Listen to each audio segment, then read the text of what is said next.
নমস্কার, আমার চ্যানেলে সকলকে অনেক অনেক স্বাগতম। বন্ধুরা, আজকে কিন্তু ঢ্যাঁড়সগুলো বেশ ডায়মন্ড শেপে কেটে নিয়েছি। কড়াই গরম হয়ে গেছে, দিয়ে দিচ্ছি সর্ষের তেল। তেল গরম হয়ে গেলে আমি ফোড়নে দিয়ে দেব সাদা জিরে আর একটা শুকনো লঙ্কা। ফোড়নটা লাল হয়ে গেলে এর মধ্যে দিয়ে দেব পেঁয়াজ কুচি।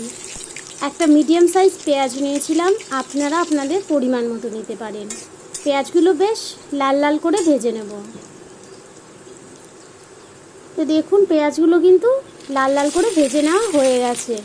আমি দিয়ে দিয়েছি আদা রসুন বাটা, টমেটো পিউরি, জিরে গুঁড়ো, লবণ আর হলুদ।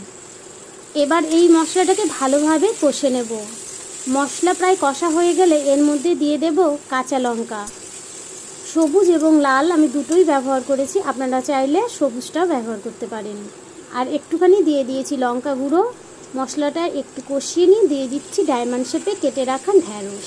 ঢ্যাঁড়স কথাটা যতটা খারাপ লাগে শুনতে, এর পুষ্টিগুণ কিন্তু তার চেয়ে অনেক বেশি। যারা কনস্টিপেশনে ভুগছেন তারা কিন্তু আপনার ডেলি রেসিপিতে রাখতেই পারেন এই ঢ্যাঁড়স।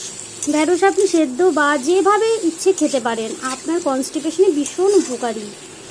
যাই হোক, কথা বলতে বলতে ঢ্যাঁড়সটা কিন্তু কষা হয়ে গেছে। এবার ঢাকা চাপা দিয়ে রেখে দেবো আমি 10 থেকে 12 মিনিটের মতো। তারপরেই তৈরি হয়ে যাবে আমাদের ঢ্যাঁড়স।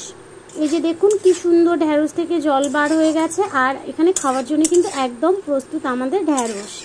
তো বন্ধুরা, যারা যারা আমার চ্যানেলে প্রথম, তারা অবশ্যই আমার চ্যানেলটি সাবস্ক্রাইব করবেন আর লাইক কমেন্ট শেয়ার করতে একদমই ভুলবেন না। আপনার একটা লাইক আমাকে কিন্তু নিত্য নতুন ভিডিও বানানোর জন্য উৎসাহিত করে। দেখুন রেসিপিটা কি দারুণ লাগছে দেখতে, খেতে কিন্তু তার চেয়েও বেশি ভালো হয়েছিল।